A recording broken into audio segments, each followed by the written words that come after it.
अस्सलाम वालेकुम। हमारे पॉडकास्ट इंग्लिश मिंग्लिश मतलब आसान अंग्रेजी में आपको बहुत खुशामदीद। मेरा नाम है आयत और मेरा नाम है मुहद्दिस। अस्सलाम वालेकुम आयत, और सब सुनने वालों को अस्सलाम वालेकुम। वालेकुम अस्सलाम मुहद्दिस। आज आप बहुत खुश नजर आ रही हैं। शुक्रिया। मैं आज बहुत एक्साइटेड हूँ क्योंकि हम फ्यूचर की बात करना सीख रहे हैं, वो भी कंटिन्यूअस में। वाह, बिल्कुल सही कहा। आज का हमारा टॉपिक बहुत मजेदार है। आज हम फ्यूचर कंटिन्यूअस टेंस सीखेंगे। फ्यूचर कंटिन्यूअस टेंस, ये नाम तो बहुत इंटरेस्टिंग है। जी बिल्कुल। फ्यूचर कंटिन्यूअस टेंस बताता है कि मुस्तकबिल में किसी खास वक्त पर कोई काम जारी होगा, यानी आने वाले वक्त में कोई काम हो रहा होगा। जैसे मैं कल इसी वक्त सो रहा होगा। वाह, बहुत आला एग्जाम्पल। जी हाँ, मैं कल इसी वक्त सो रही होगी इसी टेंस में आता है। आपने बिल्कुल ठीक समझा। शुक्रिया। मगर इसको अंग्रेजी में कैसे कहते हैं? आए मैं आपको बताती हूँ। सोचिए आप कल शाम 8 बजे टीवी देख रहे होंगे। आप क्या कहेंगे? मैं कल शाम 8 बजे टीवी देख रहा होगा। बहुत अच्छे। अंग्रेजी में कहेंगे I will be watching TV at 8 p.m. tomorrow. I will be watching. ये will be क्या है? बहुत आला सवाल। Will be हमारा मैजिक फ्रेज है फ्यूचर कंटिन्यूअस टेंस के लिए। Will be बताता है कि काम मुस्तकबिल में जारी होगा। तो हर फ्यूचर कंटिन्यूअस की बात में will भी आता है। जी बिल्कुल, बहुत अच्छे समझे आप। फ्यूचर कंटिन्यूअस टेंस में हमेशा will be आता है। अच्छा, अब इसको बनाते कैसे हैं? कोई स्पेशल मेथड प्लीज। बहुत आसान है। हम 3 चीजें देखेंगे। पहली चीज, हम हमेशा will be इस्तेमाल करते हैं। will be। जी हाँ, will be। will be सब के साथ आता है। I के साथ, you के साथ, we के साथ, they के साथ, he के साथ, she के साथ, it के साथ, सब के साथ will be ही आता है। तो I will be, you will be, we will be, they will be, he will be, she will be, it will be, सब के साथ will be। वाह, बहुत खूब। आपने बिल्कुल ठीक याद किया। अब सुनिए दूसरी चीज।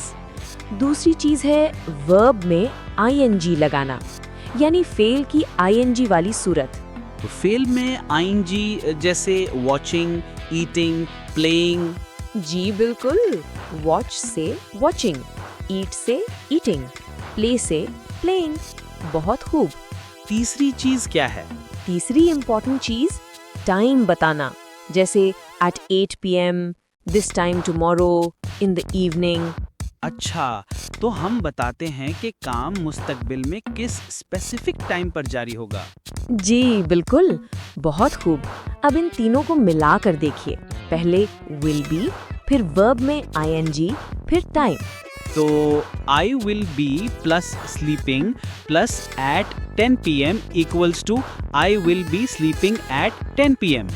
माशाल्लाह, बहुत खूब मुहद्दिस। आपने बिल्कुल ठीक बनाया। I will be sleeping at 10 p.m. यानी मैं 10 बजे सो रही होगी। चलो अब आपके लिए एक आम मिसाल है। सोचिए आप पढ़ रहे हैं कि अगले हफ्ते इसी वक्त आप क्या कर रहे होंगे। इसको अंग्रेजी में कैसे कहेंगे? Next week at this time I will be studying English. Perfect, बहुत अच्छे। I will be studying English यानी मैं अंग्रेजी पढ़ रही होगी। अब थोड़ा प्रैक्टिस करते हैं, मेरे बाद दोहराइएगा, ठीक है? ठीक है। I will be eating dinner at 9 p.m. I will be eating dinner at 9 p.m. She will be cooking in the evening. She will be cooking in the evening. They will be playing football tomorrow morning. They will be playing football tomorrow morning. बहुत अच्छे। आपकी आवाज बहुत वाजिया है। शुक्रिया आयत, मगर मैंने नोटिस किया कि आप डिफरेंट टाइम्स पर बता रही हैं, जैसे at 9 p.m, in the evening, tomorrow morning। बहुत आला बात। आपने बिल्कुल ठीक नोटिस किया। डिफरेंट सिचुएशंस में डिफरेंट टाइम एक्सप्रेशंस इस्तेमाल होते हैं। क्या आप इनको थोड़ा डिटेल में बता सकती हैं? जरूर।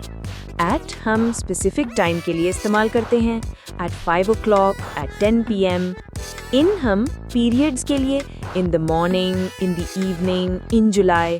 अच्छा, तो स्पेसिफिक टाइम के लिए एट, पीरियड्स के लिए इन और स्पेसिफिक डेज के लिए ऑन। वाह, बहुत खूब समरी। आपने बिल्कुल ठीक समझा। अब समझ आया। I will be studying at 8 PM. I will be studying in the evening. I will be studying on Sunday. बिल्कुल ठीक, तीनों जुमले बिल्कुल सही हैं। अब हम नेगेटिव सेंटेंसेस की तरफ चलते हैं। नेगेटिव मतलब नहीं वाले जुमले? जी बिल्कुल, जैसे मैं 8 बजे टीवी नहीं देख रही होगी। इसके लिए हम will not be या won't be इस्तेमाल करते हैं। Will not be, won't be. जी हाँ, will not be फॉर्मल है और won't be इनफॉर्मल और आम बोलचाल में इस्तेमाल होता है। तो I will not be watching TV या I won't be watching TV. वाह, बहुत खूब, दोनों बिल्कुल ठीक हैं। आइए प्रैक्टिस करते हैं। I will not be coming tomorrow. I will not be coming tomorrow. She won't be eating dinner with us. She won't be eating dinner with us. They will not be playing cricket this evening. They will not be playing cricket this evening. बहुत अच्छे। अब हम सवाल पूछने की तरफ चलते हैं। सवाल जैसे क्या मैं 8 बजे सो रहा होगा? जी बिल्कुल, सवाल पूछने के लिए हम will को शुरू में रखते हैं।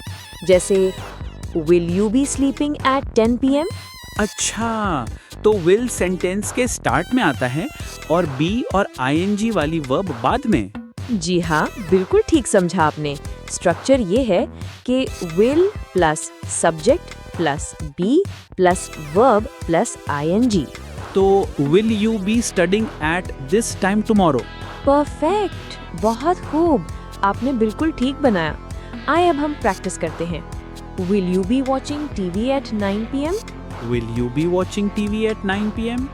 Will she be cooking dinner? Will she be cooking dinner? Will they be playing in the park? Will they be playing in the park? बहुत अच्छे। अब हम कुछ आम गलतियों पर बात करते हैं। अक्सर लोग will be के साथ verb की फर्स्ट फॉर्म इस्तेमाल कर देते हैं। आइए याद करते हैं। Will be हमेशा आता है? जी हाँ, हमेशा will be। Will be हमेशा। और verb में ing? जी हाँ, हमेशा ing। Verb में ing। और टाइम मेंशन करना वो भी इम्पोर्टेंट है। टाइम बताना फ्यूचर कंटिन्यूअस की पहचान है, इसके बगैर जुमला अधूरा लगता है। तो कभी ना कहना I will be watch TV, हमेशा कहना I will be watching TV at 8 PM। बिल्कुल ठीक, आपने बिल्कुल सही समझा। I will be watching TV at 8 PM। ठीक है। ठीक है, अब हम थोड़ा बहुत प्रैक्टिस करते हैं। आए मैं आपसे कुछ सवाल पूछती हूँ और आप उनका जवाब फ्यूचर कंटिन्यूअस में दीजिएगा। पहला सवाल, आज शाम 7 बजे आप क्या कर रहे होंगे? I will be doing my homework at 7 PM today. बहुत खूब, सही जवाब। दूसरा सवाल, कल सुबह 8 बजे आपकी मदर क्या कर रही होंगी? My mother will be preparing breakfast at 8 AM tomorrow. Excellent. एक और सवाल, अगले संडे दोपहर 2 बजे आप कहाँ होंगे? I will be visiting my grandmother next Sunday at 2 PM. वाह, आपने तो पूरी तरह समझ लिया है मुहद्दिस, मुबारक हो। शुक्रिया आयत, आपने इतनी आसान तरीके से समझाया। आपका बहुत शुक्रिया। आज के लिए इतना ही काफी है। प्रैक्टिस करते रहिएगा। अपने फ्यूचर प्लान्स को अंग्रेजी में बनाएं और बोलिए। जरूर करूंगा। अल्लाह हाफिज आयत। अल्लाह हाफिज मुहद्दिस। अगली पॉडकास्ट में मिलेंगे। हमारे चैनल इंग्लिश मिंग्लिश को सब्सक्राइब करें और दूसरों से शेयर करें ताकि आप सबकी लर्निंग होती रहे। खुश रहिए।